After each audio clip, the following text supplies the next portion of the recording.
So, I mean, I guess all families have Granny's special hot pot and Mum's unique spag bog that no one else does it like it. But how important is this sort of recipe history then?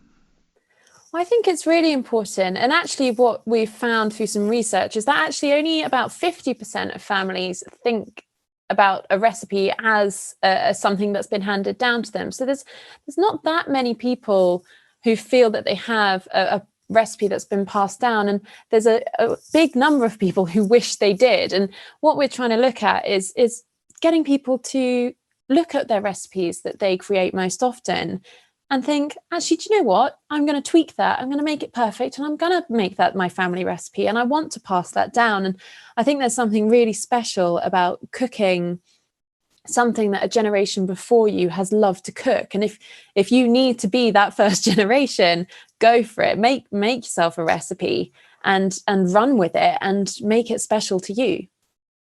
And what do you find is the best way to preserve recipes like this? Is it the battered family cookbook where all the pages are fine apart from 3 or 4 pages which are covered in flour and cracked egg because they've the one that's been gone to back time and time again and there's little scribbles in the margin to adjust it to the local flavours?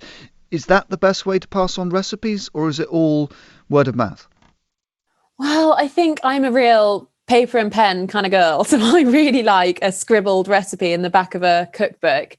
However, being realistic, so much is moving online now that perhaps you need to email it to yourself. So you've got it online somewhere, or there's plenty of sites that you could write your recipes up on and have a sort of online cookbook.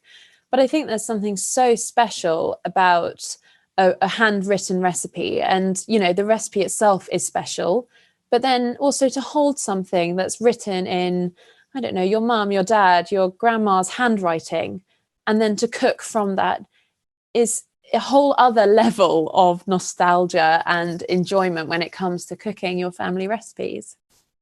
Also that transgenerational moment, isn't it, where your mum shows you how to make a Victoria sponge for the first time, and you remember those moments perhaps 20, 30, 40 years later when you bake a cake and you remember that moment. That's very precious, isn't it? Absolutely. I think if the last year has taught us anything, it's how precious these moments with our family are, and how much we connect food to memories. And that's been something that we've been able to look at this year, is if we cook something, does it make us feel closer to our family, or does it make us feel closer to a different place, be it a different country or just a different city, perhaps where you grew up. But food has a way of really taking you back to a person or a time or a place. And there's something so lovely about that. So how about you? Tell us what would be on the top of your, if you're making it today, that you're remembering your mother or your father or your granny further back. What would be first on your recipe list? So we have a cottage pie in our family. So it's not a particularly grand dish, but it's something that I couldn't even begin to count the amount of times it's been put on our kitchen table. But it was an after school staple. It's also been cracked out for, big plonk it in the middle of the table and let everyone tuck in sort of meals. And I think that really shows actually that your family recipes, they don't need to be big, they don't need to be fancy, they just need to mean something to you. And you take the humble cottage pie can suddenly take on this whole other life of being a really important recipe, when actually it's mince with some potato on it. It's nothing particularly dramatic, but it can end up meaning a lot. It's a strange moment, isn't it? Because half of us, people taking photographs of their food for Instagram, so food is cool and sexy in a way it's never been before. But also, as you're describing, a warm, comforting cottage pie that might not look much, but it comes with so much love and so much history, can mean just as much. Oh, absolutely. And if you think as well, when you're feeling your most vulnerable, when you're ill or when you're homesick or, anything, the recipes you crave, they're not the fancy restaurant quality recipes. They're your granny's, I don't know, tea loaf. They're your mum's cottage pie in my example, or I don't know, a special way that your dad would make cheese on toast.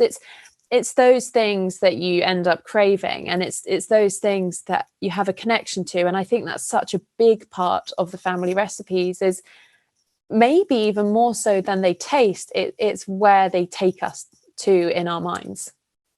It would be remiss of me to not to mention the Cornish pasty, because I suppose that also is not just a family recipe that, I crimp my pasties like my nana showed me sort of thing, but it also has a cultural significance. It's important to people historically. It becomes it's an emblem of nationhood almost.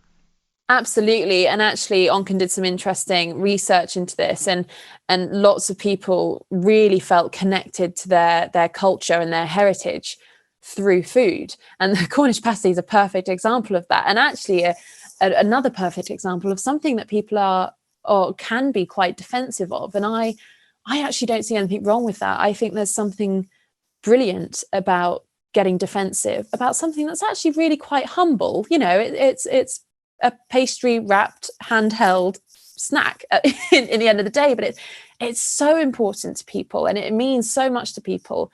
And I just think that's brilliant. It shows how important something that is so simple can be to people. And if that doesn't show the power of nostalgia and heritage and food, I'm not sure what does. Very finally then, was we as adults, how important is it then to get the children in the kitchen, cooking, getting their hands, making a terrible mess? Because I guess when those children grow up and they start going to university, I've recently been through this yourself, suddenly you get an 18, 19-year-old man saying, Dad, how do I make spaghetti bolognese? And the limited wisdom that I can pass on gets passed on to another generation, doesn't it? Absolutely. And there's something so lovely, as stressful as it is in the moment, when you sort of get faced with the kitchen that you've got at the end of when your kids are finished in it.